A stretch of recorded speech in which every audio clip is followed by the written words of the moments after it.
Perkenalkan, nama saya Fitra Febrin Samosir dari kelas 10 akuntansi 2. Di sini saya akan mempresentasikan hasil spreadsheet. Baik, yang pertama di sini adalah ada daftar akun.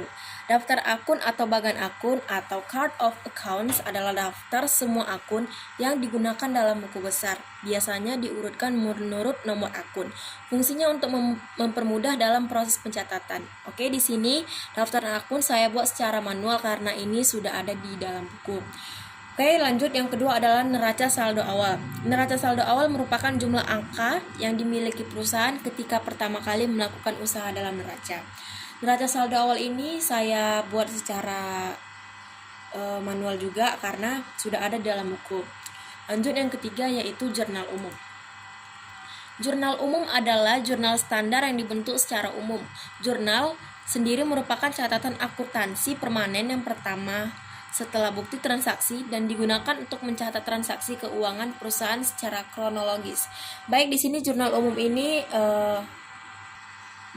ini adalah transaksi-transaksi yang terjadi pada Desember 2016. Lanjut, yang keempat yaitu buku besar aktiva lancar. Buku besar aktiva lancar ini adalah penggolongan dari jurnal umum. Kita golongkan menjadi satu di jurnal umum, lalu kita pindahkan ke buku besar aktiva lancar. Lanjut, yaitu neraca saldo akhir.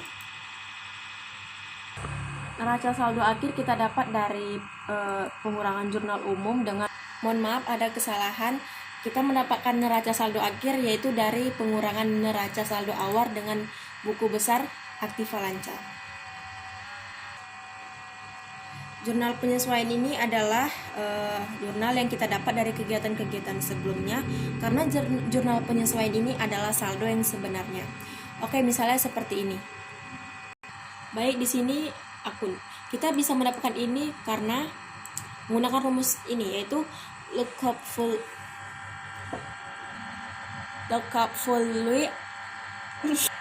Ada kesalahan.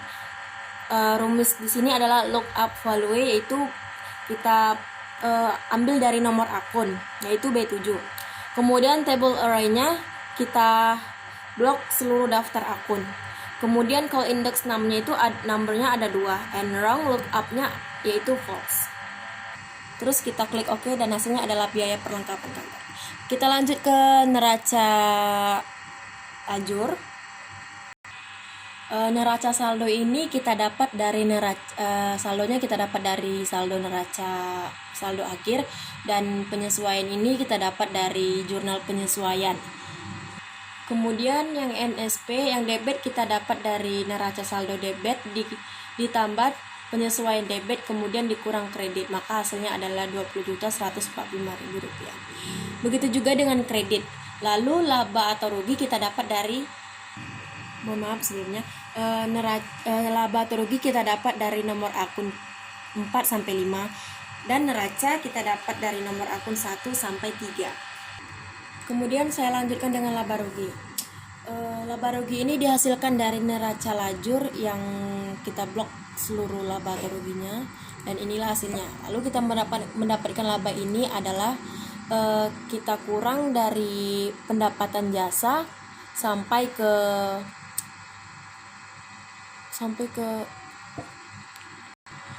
ada kesalahan. Laba ini kita dapat dari kita blok dari C6 sampai ke C15. Kemudian hasilnya itu 870.000. Lanjut ke perubahan modal. Lanjut di perubahan modal. Oke, di sini ada modal rehan. Modal rehan kita dapat dari neraca kredit, yaitu kita blok di L18. Kemudian laba. Laba ini kita dapat dari jumlah seluruh laba dari laba rugi. Oke, kita kembali di sini. Ini dia, Rp870.000. Kemudian lanjut ke price rehan. Price rehan ini kita dapat dari neraca lajur, kita blok di K19. Kemudian di penurunan modal ini kita kurang laba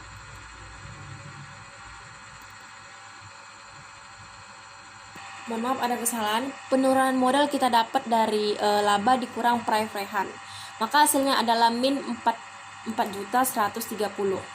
Kemudian di modal tuan rehan 31 Desember 2016 ini kita dapat dari modal rehan ditambah penurunan modal, maka hasilnya adalah 30.870. Kenapa hasilnya 30 juta? Karena di sini 35 ditambah dalam kurung min 4.130. Maka hasilnya adalah 30.870.000 rupiah. Kemudian saya lanjutkan dengan neraca. Oke, di sini saya jelaskan bagaimana saya bisa mendapatkan modal rehan. Modal rehan ini kita dapatkan dari perubahan modal yang pada modal tuan rehan pada 31 Desember 2016. Hasilnya adalah 30.870.000 rupiah. Maka di sini tertera 30.870.000 rupiah. Dan di sini total aktiva ini kita dapatkan dari total aktiva ditambah dengan C18 yaitu 20 juta, maka hasilnya adalah 42.770.000 rupiah. Begitu juga dengan total aktiva dan hutang, hasilnya sama dengan total aktiva dan hasilnya adalah balance.